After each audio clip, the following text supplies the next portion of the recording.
welcome to Made from Humans, How Reality Becomes TV.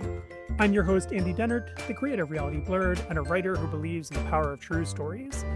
In this week's very special bonus episode, you'll hear an excerpt of a conversation between my husband Nick and I and Lizzie Post, the great-great-grandchild of Emily Post. Lizzie is the co-president of the Emily Post Institute and the co-host of the amazing podcast Awesome Etiquette, which I have recommended before and is a must-listen every week.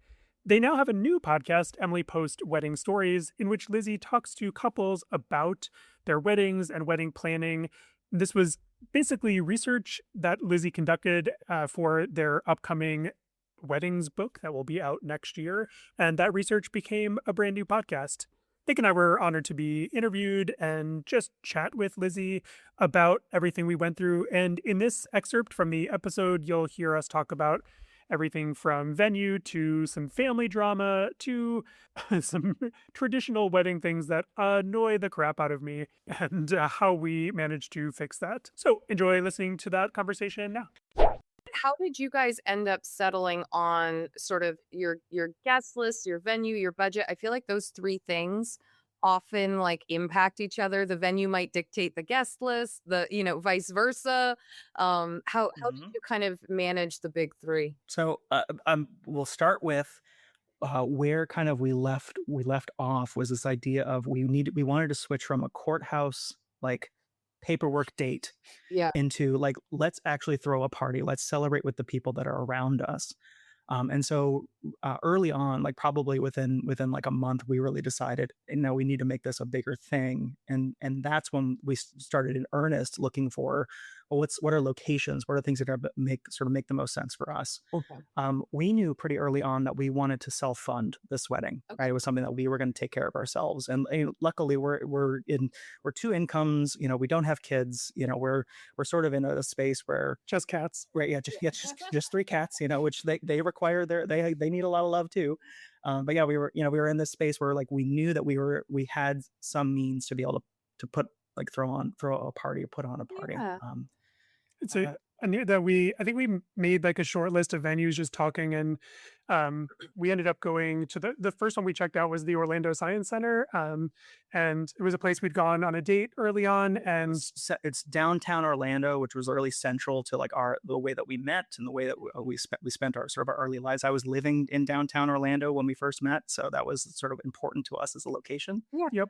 And I think we saw it and we were like, this is it. Like, it was just the space in terms of like having this big open outdoor terrace and also having a reception underneath a giant T-Rex skeleton was really exciting. And I think, honestly, like you said, the venue probably did have a cap of people, but I don't think we got near that cap. And it was more about like thinking about our family and friends, and Nick has a very large family and I don't. And so it's like, who are we going to invite and how are we going to do that? And so we said about the spreadsheeting of it all. Mm-hmm. But really, it's like, I think we actually probably made the decision to book the Orlando Science Center that day. Like in that moment, we hadn't even left the parking lot when we said, well, they have times that are available. We really love this place. It's a playful space. We're playful people. So we thought that's it sort of matched the party vibe of what we were trying to do with things. And and once we were there, and then really after that point, it was like, oh, well, like dinosaurs is our theme, or like this, or Science Center, this sort of like party atmosphere is sort of the thing that we're striving for. Yeah. So, we locked in the date. Yeah. It happened to have a nice little rhyme scheme to it, right? Because it's 11/17/17. Sort of a happenstance. It happens to have like some little parody to it. And then from there, then we could book the caterer, then we could find a DJ, then we could like put all the other pieces in place, get the guest list going, like all the other pieces in place after we found the location. Did you have any pressures from family about your guest list, like people who you definitely had to invite, or did you do any of the things like, okay, aunts and uncles, yes, no cousins? Like, were there any dividing lines? I would say sort of, right? Sort of is this space. So I'll speak for my side of the family is that like lots of people there. I have a very, very large family. Yeah. And I think one of the challenges that we sort of had early on was not really knowing how many people would say yes. We were thinking we live in Orlando. it's sort of the end of the year. If I have a ton of cousins and first cousin, and their kids, first cousins removed, and uh, with imagining that these families would want to come to Orlando to come to our wedding, but then also maybe turn it into like a mini vacation or something like that while they were here. And so in my head, I was thinking, oh, like we might not be able to fit every person from my family into this space Mhm. if like lots of people start saying yes. Mhm. Sort of, I guess maybe a little bit of a self-imposed thing. We knew that we also knew that we wanted the people at our wedding to be people that like were truly instrumental in our lives and our relationship. Mhm. And who we knew and Right, yeah, right. and actually had interaction with. Yeah, Yeah. yeah. So, yeah. So there wasn't any pressure from our families about inviting sort of like so and so's business associate, right? Like somebody who like we had never met in our lives. We didn't have those kinds of pressures. Okay. More from on my side, it was making sure that everyone was invited or what had the ability to come. Okay. And then sort of being nervous about like who am I excluding if we're trying to make sure that we're also sort of meeting the capacity of the venue Yeah. and kind of being true to who we felt were important and instrumental in our relationship. Was that hard And for you? Or sorry, Andy, I didn't mean to cut you off. no, no, no, it's okay. I was just gonna say, like, I think, yeah, it was kind of a structural thing too, in that Oh. mixed family traditionally operated on a sort of like the parents tell the siblings, and then the siblings tell their families, and we were like, no, this is our thing. And maybe by we, I mean actually me. I was like, no, let's do that. And so I think that was probably hard in terms of like that's like it wasn't exactly a break from tradition, but a break in the way things are done. Like And forced so from that home, yeah. maybe that sort of created that made it a little bit harder than as you were talking about. Yeah, yeah. We talk about like the word of mouth, use word of mouth as a communication method to help get information out and information back. And so Yeah. like, word of mouth was definitely the way that my family has operated for years and years. Yeah. Which also though means that like I didn't have everybody's addresses or email addresses to be able to reach out and make contact. Yeah. So like I remember actually it was kind of challenging. I actually went through all of my aunts and uncles and gave them a call and said, we're putting together a wedding. We want to invite people to the wedding, Well, but we want to be the people that are doing the inviting. So would you please share with me your kids' little kids. emails, phone numbers, and these so that we can reach out and ask them, and that we are going to be doing inviting. It's not going to be like an all call like things have been maybe in the past. Yeah. Very smart of you to recognize where your family's at, who you're working with, the fact that you might have to say, we're doing this a little differently than our family usually does. Just, I mean, like etiquette golf clap here, etiquette golf clap. You got the guest list together. How and in some ways this kind of goes with what we were just talking about. How did you decide what kind of invitations you were going to do and your wording and that sort of stuff? This all goes back. I'm gonna actually read out what we wrote on our wedding website That is the best. because that's right. That's the joy of modern weddings, right? Is we have documentation of everything, don't we? So digital hearted it. Our wedding website said this: we're throwing a party and getting married in the middle of it.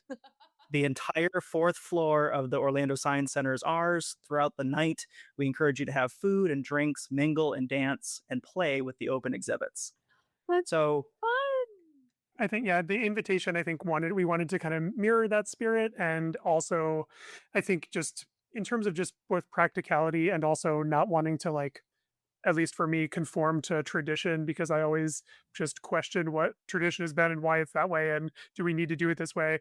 We ended up just creating essentially a card, like that in the same way we would have created a Christmas card at the end of the year, and just like designed it ourselves and put the website URL on there and information about RSVPs, and sent that out. And that was technically the formal invitation. And we did the kind of save the date through email, texting, etc. So there was like we did the kind of normal, quote unquote normal process, I guess, but just the invitation stuff was more casual.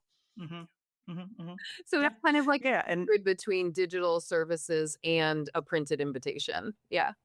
Very cool. correct. Yeah, correct. And some people actually did RSVP on the site, and then others we had to kind of maybe use the Whisper network and just texting, calling to get people to tell us if they were coming or not. What did you put on your design? Gosh, well, I mean, once, so we are two men, right? And so it's a gay wedding. So, right. So Surprise. surprise. So, I mean, so of course, I feel like it's almost obligatory. One side was a rainbow, right? Was the six colors of the pride flag, with that had sort of our event invitation, like the you're invited, the event information, the big information, like location, date, who we are, um, and bringing people in. And then like the flip side, I think had a picture of us and like the URL. I don't think QR codes were it at the time, Yeah. right? But yeah, so the Little the early URL, days. Yeah. yeah, exactly. Yeah, so that people could just like go to the a wedding website that we had created to just learn more about the schedule, about what things were in the area, kind of what the dress code was, those kinds of things. That's awesome. Let's talk about the vendors. Did your venue have a list of vendors that they liked to use? Did you bring everybody in? How was that process? Yeah, they definitely gave us a list, and so we had some that they worked with, and we knew that they would work also with whoever we hired, so that was a plus. Okay. I think the kind of immediate thing, and I did a lot of the calling of vendors. Again, this is a theme that I'm hitting on here, but like I really didn't want for vendors to get an idea of what a traditional wedding was and then just apply that to us. So I actually told a little white lie when we talked to them, and I was like, we're just planning a party for our friends and families. Uh-huh. And because I didn't want that immediate, like, oh, you're doing like when are the mother son dances? Like, it's like, tell me about what you can offer us. Wedding filter. Let's just talk about a party. Exactly. Love it. Yeah. I talked to, people. I think I did most of the DJ um, and photography, just talking to people. And also, I think we just, once it was like sort of like one of those things when like I found their websites, I was like, this is the right people. Like for photographers, for example, I think we've both been to so many weddings where the photographers get in the way and interrupt things. And it's like you're watching the photographers take pictures of things, and like the actual experience of the wedding was watching a photographer, and the pictures don't reflect that. And I was kind of like, we should hire a photojournalist. And I found a company in Orlando, Live Happy Studio, who was basically like, you won't see us. We're kind of like ninjas, and we will pop in and out. And that's exactly what we want, is for you to be there and capture everything, but to do so in a way that allows everyone to have fun. Me again. If you enjoyed that, find the full episode in your podcast player under Emily Post Wedding Stories. We are episode 3, perfectly titled Andy and Nick. And of course, there are other wedding stories for you to listen to there too. And highly recommend giving that podcast a subscribe, and also Awesome Etiquette. I hope you're enjoying your August, and I will be back with new episodes in September. So I will talk to you then.